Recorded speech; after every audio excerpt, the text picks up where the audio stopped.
The convention joins us now live on the morning show. You know, Kent, the reality is there are a lot of disenfranchised voters out there. 40% of the electorate is undecided.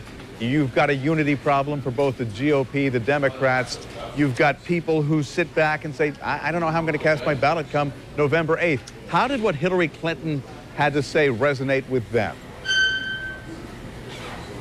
Well, isn't that a great point? Because we were talking earlier this week about how many people are interested because of the almost bizarre at times nature of this election cycle coming into these national conventions. How many people are interested? And then we looked at how many people were actually watching based on this year's numbers of TV viewers versus 4 years ago versus 8 years ago. And the viewership is down. I think people are still taking it in. And Bruce, I'll tell you what, I'm seeing some differing perspectives on how people reacted to it. Some folks are saying that this Clinton speech last night hit home because it re-emphasized some of the things that she's done over the course of her career that Hillary Clinton is saying.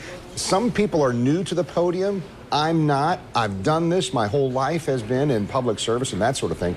There's the other side that say, well, it may not favor her to be saying things like, well, take me or leave me. That's what we've got at this point, though, and it's interesting. Yeah, only 102 days, and they call this a sprint to the election in November. Bruce?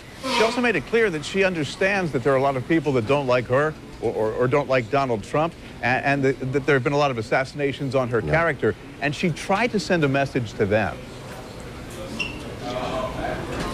She did, and one of the things that I think was really important, early on in her speech, she tried to send a message to those Democrats who are disenfranchised because they were Bernie Sanders supporters. You saw her reach out the hands and say, your issues are now our issues, and what she's trying to say is don't leave the Democratic Party. We heard that during some of the demonstrations throughout the week here at the DNC, and some of those supporters are going to be hard-pressed to say no when what she's doing is contrasting it, hey, either stay with me or you vote for Trump, and really you don't want to vote for Trump. That's what she's trying to express to them. But the fact of the matter is, even after she accepted the nomination, some of those Bernie Sanders supporters staged their own little demonstration.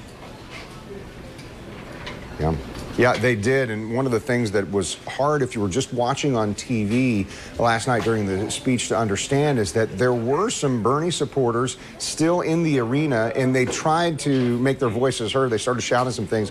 Couldn't tell exactly what they were shouting, but other people in the audience started shouting, Hillary, Hillary, Hillary. And it wasn't necessarily at a point in the speech where you would expect that, but you saw that they were trying to keep those Sanders folks from disrupting what was this historic night for their nominee, Hillary Clinton. And Kent, I have to ask you a question that's apolitical.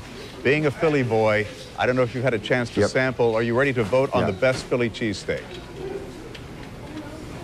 That has been the quest this week. Where is the best cheesesteak? So I'm sitting in the lobby of a hotel, and here's where the volunteers try to welcome people for the DNC.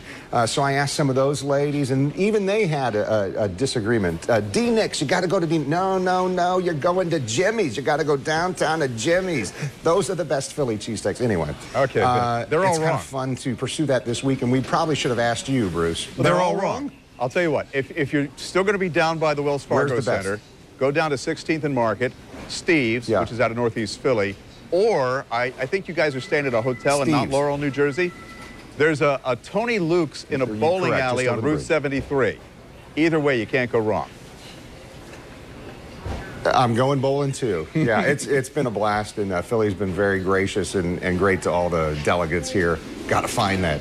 All right, and when you come back, Bruce. I'll ask you about whether or not wit or without. Of course, that would be Cheese Whiz. Kent, thank you. Okay, exactly. See, that's almost more important than politics.